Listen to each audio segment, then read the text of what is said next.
Bonjour, je m'appelle Mégane. Aujourd'hui, je vais vous parler du roman Des souris et des hommes de John Steinbeck.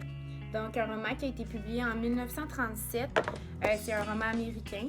L'histoire raconte en fait deux hommes qui voyagent ensemble sur les camps de travail. Ces deux hommes-là voyagent ensemble parce qu'il y a un des personnages, Lenny, qui a une particularité. Dans le fond, lui, il est atteint d'une maladie. L'histoire se passe vraiment sur un camp de travailleurs. Les deux ont toujours des ennuis à cause justement de Lenny qui s'attire des ennuis parce qu'il y a un problème mental.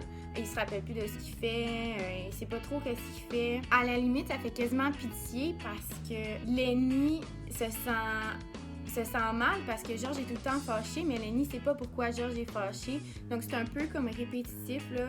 Lenny va faire quelque chose, George va être fâché contre Lenny, ça revient souvent. Les personnages sont très bien décrits, les lieux aussi, donc c'est très représentatif de l'époque. C'est très fidèle à la réalité. Les dialogues aussi nous en apprennent beaucoup sur les personnages. C'est un peu comme ça qu'on les comprend mieux, qu'on rentre un peu dans leur tête, étant donné que tout est dit. Ce que j'ai aimé, en fait, de Lenny, c'est que la façon qu'il est présenté, c'est comme s'il faisait un petit peu pitié dû à sa maladie. Personnellement, ça m'a touchée là, de voir qu'une personne est si désemparée de ses moyens, qui comprend pas vraiment pourquoi les gens autour de lui sont fâchés. Ça l'évoque quand même une certaine pitié. C'est pas pour tout le monde, mais moi, ça m'a touchée. On a l'impression au début que George apprécie pas particulièrement Lenny, mais à force que l'histoire avance, on se rend compte que George a beaucoup d'affection pour lui, lui aussi, il a de la pitié pour Lenny, on le sent dans les dialogues. Mais c'est quand même long avant que l'histoire parte, avant qu'il y ait des choses qui se passent, là, étant donné qu'au début, ils sont sur un camp, ils changent de place, ils arrivent sur un autre camp, ils rencontrent des gens. C'est beaucoup de descriptions. Les dialogues nous permettent de mieux comprendre la chimie entre les personnages. Tout au long de l'histoire, c'est des dialogues, c'est ça tout au long, en fait, quasiment. Je pense qu'il n'y a même pas de narrateur.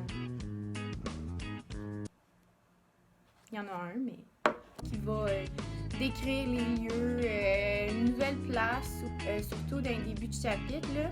Mais sinon, tout au long, c'est vraiment des dialogues. C'est ça qui fait que le roman se lit extrêmement bien. Ça se lit quasiment comme une pièce de théâtre, en fait. C'est vraiment facile à lire.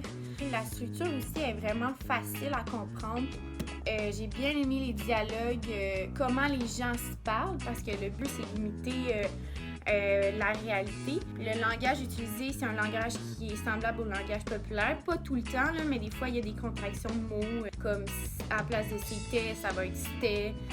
Par contre, j'ai peut-être trouvé l'histoire pas redondante, je dirais pas ça, mais c'est quand même long avant qu'il se passe quelque chose. C'est vraiment stagnant à un moment donné. Il n'y a pas d'action, mais on nous décrit les lieux, on a des conversations entre les personnages, mais il ne se passe pas grand-chose. Peut-être du côté de l'énigme, de l'intrigue, il n'y en a pas vraiment. Donc peut-être un petit punch qui fait que j'ai envie de tourner la page à chaque fois. Ça arrive pas tout le long du roman. C'est pas un roman d'action, vraiment pas. C'est vraiment un roman qui vient imiter la réalité des gens de l'époque, mais c'est très bien fait. On comprend vraiment la réalité en fait des gens qui travaillaient sur les camps. Puis en plus, on est introduit dans une situation où un personnage a une maladie mentale, donc on comprend aussi mieux comment la personne se sent. J'ai bien aimé qu'il introduise un personnage qui avait une déficience, mais de comprendre un peu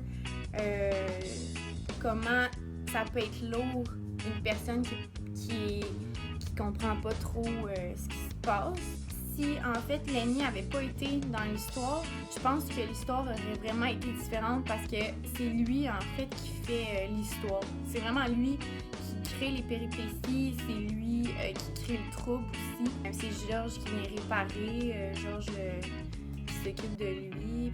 Lenny, vraiment, c'est lui qui start l'histoire à cause de justement cette maladie-là. mais ça rend l'histoire plus sensible. Puis je pense aussi que la fin m'a vraiment plus surprise que le livre au complet, là. Je m'attendais pas pantoute à ça, en fait. On sait qu'il va arriver quelque chose à la fin, mais on penserait pas ça.